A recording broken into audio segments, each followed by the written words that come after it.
Buenos días chicos, hoy vamos a ver un poco de acidosis respiratoria. Entonces, comencemos. Para nosotros saber acidosis, alcalosis, estos se denominan trastornos. ¿Qué tipo de trastornos? Se denominan trastornos ácido-base, ¿ya? Trastornos ácido-base. Y tiene que ver mucho con la funcionalidad renal y respiratoria. ¿Qué conceptos debo saber yo? Sencillito. El pH tiene que estar entre 7.35 y 7.45.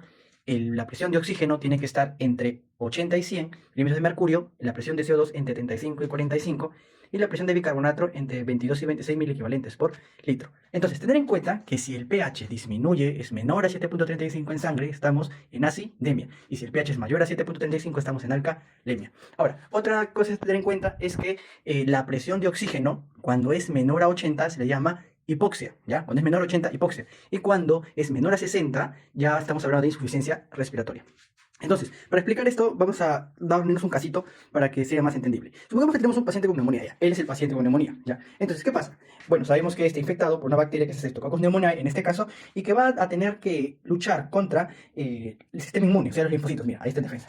Producto de esta pelea, vamos a encontrar muchos factores inflamatorios, necrosis tumoral, interleuquinas, citoquinas, entre muchos otros factores. ¿Qué van a hacer? ¿Cuál es la consecuencia de esto? Que van a eliminar entre su pelea a lo que denominamos free radicals, que son radicales libres. Entre ellos, los radicales libres, vamos a tener la presencia en sangre del ion hidrógeno, entre otros, pero vamos a hablar solamente del ion hidrógeno. ¿Por qué? Porque el ion hidrógeno, la característica de este ion hidrógeno es que es inestable, roba. ¿Es parte de qué? De los free radicals.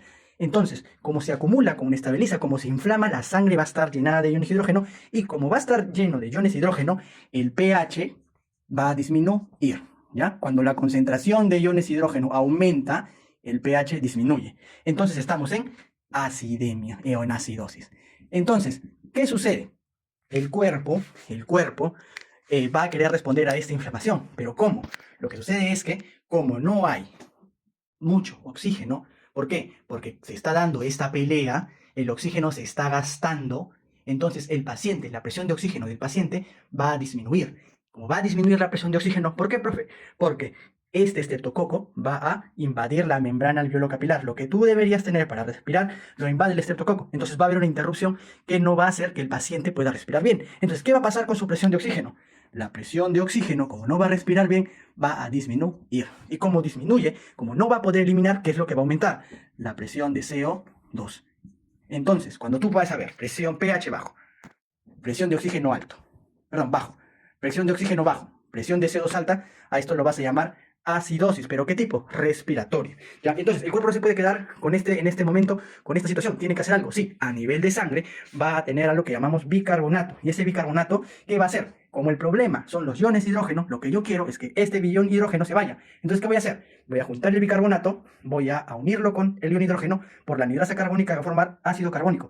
Este ácido carbónico que se forma va a volver a reaccionar con la anhidrasa carbónica y va a formar CO2 y agua. Este CO2 que se acumula por el proceso de enfermedad como respuesta, va a pasar de un lugar de mayor presión a un lugar de menor presión. ¿Para qué? Para que llegue a los alvéolos y vaya a todo el torrente de la tráquea, de las vías respiratorias, que el paciente lo pueda expirar. ¿Para qué? Para que pueda eliminar el exceso y compensar el estado ácido-base. Ahora, esta respiración que el paciente hace es una respiración profunda, es una respiración en donde va a tratar de eliminar todo el CO2 que puede por el exceso que tiene. ¿Cómo se llama esa respiración? Esa respiración se llama la respiración de Kussmaul.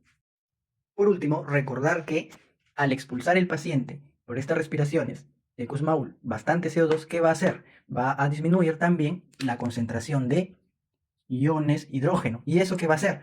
Va a elevar el pH. ¿Por qué eleva el pH? Porque tú sabes que para que tú hagas CO2 necesitas el ion hidrógeno para combinarlo ¿con qué? Con el bicarbonato y esto me salga ácido carbónico y este ácido carbónico luego me produzca el CO2 otra vez. Entonces tú indirectamente si eliminas el CO2, ¿qué estás gastando también? Estás gastando iones hidrógeno. Agregar también que el paciente va a necesitar oxigenoterapia para elevar su presión de CO2, que puede ser por cánula, por máscara, por sistema Venturi, y el manejo antibiótico para que este evento, este escenario infeccioso, se pueda resolver. Espero le haya servido de ayuda. Muchas gracias.